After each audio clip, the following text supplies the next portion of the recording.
I have a new piece of gear. It's very rare that I have a new piece of gear. And I suppose this trip is a fitting test for the new piece of gear since it's fucking pouring rain. And so we're going to talk about that real quick. Let me see if I can pitch my... Is this going to work? I don't think so. I don't think I can go back far enough. I need to find some place to pitch my my phone here. I didn't bring any cameras because I wasn't planning on filming, you know. Ooh, hey, this looks good. Let's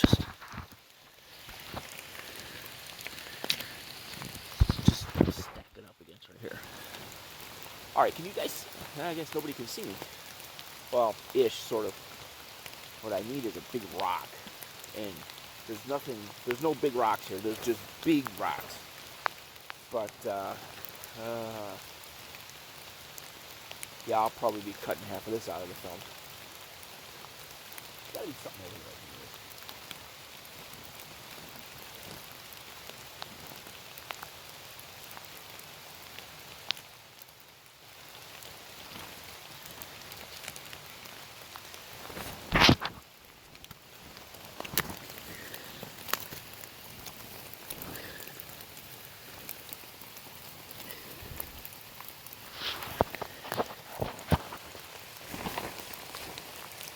That's a little bit better of an angle. I mean, it's tilted this, but I can fix that in editing. So this is the OneTigris rain poncho. And anyone who's ever seen any of my older videos knows that I complain about rain ponchos because they don't cover enough. You know, I want a rain poncho that covers from wrist to wrist when you hold your arms out like this and goes all the way down to the bottom of my calves. And I want it to be something easy that I could use as a shelter, you know, set up in any different type of shelter configurations, lots of versatility and all that. And I have almost what I want in the OneTigris. I don't quite have the coverage I want. They have these sleeve extensions, however, that extend the width of the poncho, so it goes quite a bit farther than a normal poncho would. And what I'm going to do is I'm going to take that sleeve extension idea and I'm just going to add the length that I need onto each side. But the good part about it, and that I have rarely found in a poncho, is that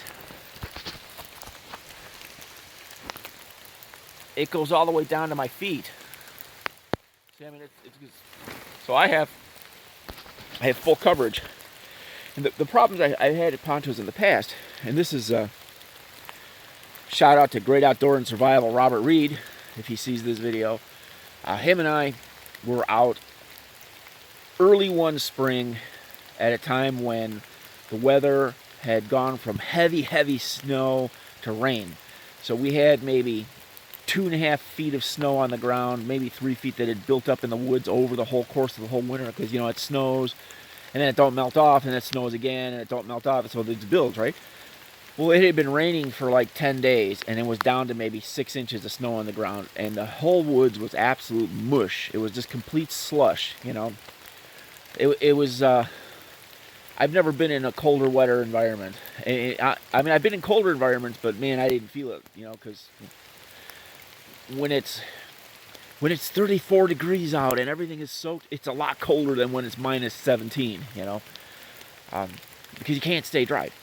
So we're out there and I got a rain poncho on, and what happened is it started raining at 37 degrees or whatever, and that rain went down the poncho, and the poncho channeled all the ice cold rain to my legs, and I started shivering and freezing anyway, despite the fact that I had a wool coat on, you know. And actually later down the road, Rob had a hypothermia incident being barefoot in the snow, due to the radiator effect. We're gonna make another video about that another time.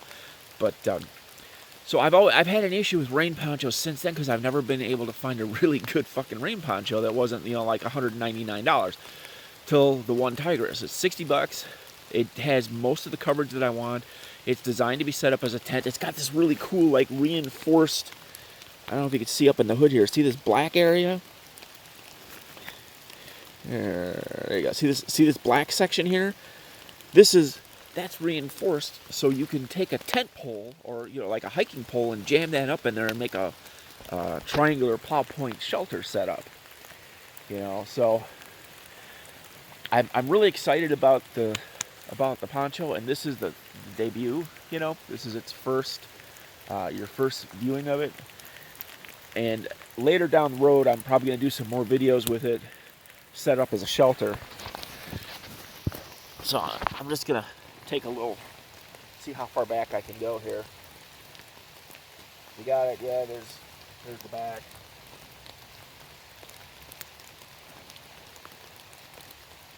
I didn't intend to film, so I don't have all my good cameras with me. I just got a phone. But so that's the debut for the Tigris 1 Poncho, and I already have in my head 2 or 3 videos to do with this, and we're going to show its many different uses and features, and possibly show it compared to some other ponchos I have and the pluses and minuses, and then I may also do a modification video when I do the sleeve extension. So anyway, that's enough videoing for right now. I think I'm going to put my wet socks and shoes back on and go sit by the river where it's also wet.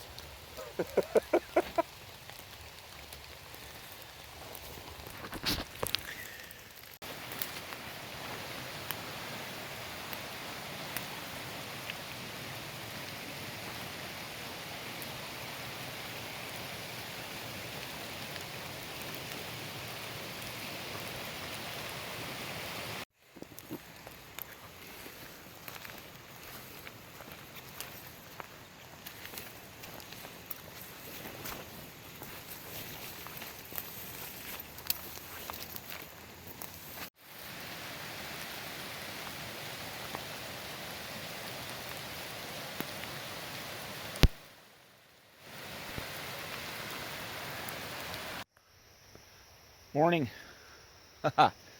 I see you survived the night. I almost didn't though. The OneTigris rain poncho that I was all excited about earlier in this very video. I've got an after report that's not quite so positive.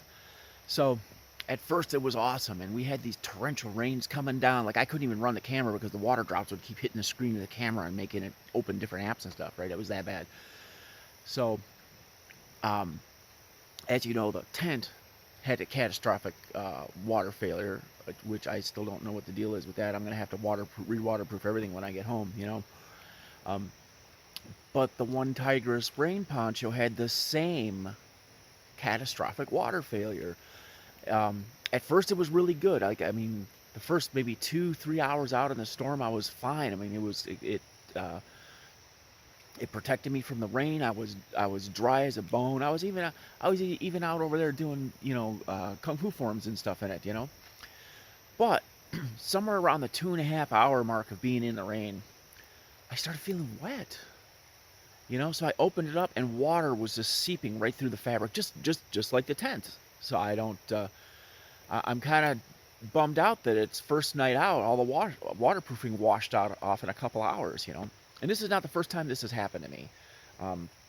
The first time was with the original Lawson hammock. I'd had it for, I'm saying the 7-year mark at this point, and I knew it needed to be re-waterproof, so I couldn't get the silicone stuff at REI. They weren't carrying it anymore. They had this environmentally friendly crap. So I waterproofed it with that, and that washed off, right? So I'm kind of thinking that this was waterproofed with the same fucking garbage as that. Look at this. This is a joke. The seams are taped. That's the only place it didn't leak. But look, this is the inside. This is water that seeped through the fabric from the outside. This is its first use. It has 2.5 hours, maybe 3 hours use tops, and the waterproofing completely washed off. It's fucking hysterical. I mean, look at it. Why bother taping the seams if you're going to use an inferior coating for the waterproofing? It just doesn't make any sense. So I'm going to have to make sure that I re-waterproof the whole thing before I go out on my next trip, which, I mean, I'm starting a new job next week, so I don't know when that's going to even be. It's probably going to be all day hikes for this rest of this year out, so I'm probably going to shoot for next trip next year sometime.